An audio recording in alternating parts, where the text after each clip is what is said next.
এভাবে আমরা গিয়েছি ক্রমশ দূরে, এক পা সকালে আর এক পা দুপুরে।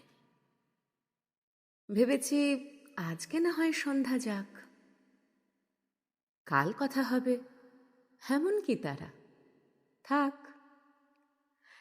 এভাবে হয়তো হয়েছে পরশু পার, শেষে সপ্তাহে খবর মেলেনি আর। মাসেও এখন হয় না খবর জানা, যে যার মতোই গুটিয়েছি হাতখানা। এভাবেই বাড়ে আমাদের ব্যবধান,